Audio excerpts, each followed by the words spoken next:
Ever feel like you're just drowning in to-dos? Oh, yeah. Totally, that never-ending list, right? Exactly. Oh, Like, yeah. I'm always looking for that secret productivity hack, Yeah, you know? Something to help me work smarter, not harder. for sure. Work smarter, not harder, that's the dream. Right.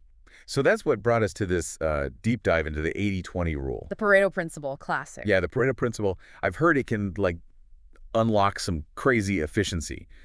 But I gotta ask, can it really help us get more done with less effort? Oh, it absolutely can. The 80-20 rule is all about realizing that 80% of your results usually come from just 20% of your efforts. It's about focusing on what really makes a difference. Okay, I get the idea. But I'm kind of struggling to picture it in action. It's not like I can just ignore 80% of my work.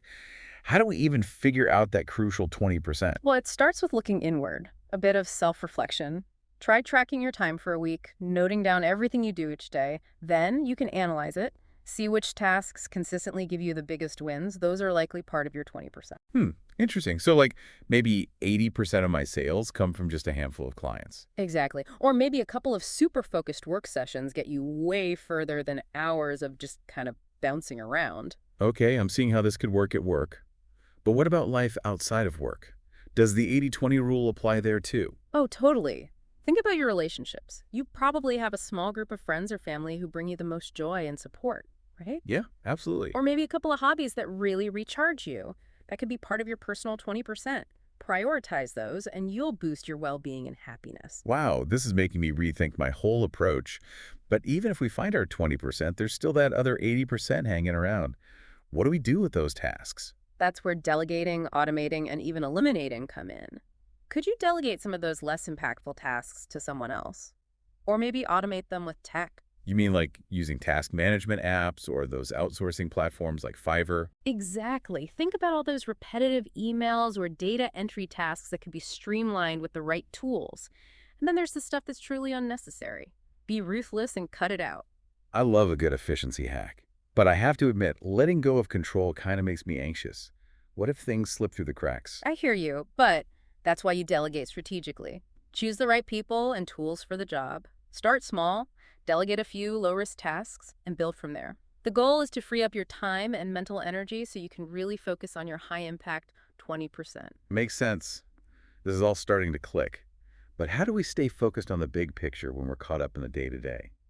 I can see myself getting lost in those important 20% tasks and forgetting about my long-term goals. That's a really important point. The 80-20 rule isn't just about being productive in the moment, it's about making sure your actions align with your overall vision.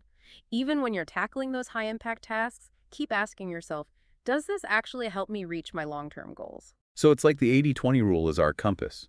We're always checking it to make sure we're heading in the right direction, even when we're busy with those key activities. Exactly. And remember, it's a process. Your 20% will change as your goals change, and you learn more about yourself and your work. But if you consistently focus your energy on those areas that produce the biggest results, you'll see real progress. This has been amazing. We've learned that the 80-20 rule isn't about doing less. It's about focusing on the vital few things that drive most of our results, both at work and in life. So as you go out and crush your goals, think about this. What are your unique 20% activities? Find them, cultivate them, and use them to achieve the impact you're looking for. What a great question to think about. Time to ditch that overwhelm and start working smarter, not harder. Until next time, happy prioritizing.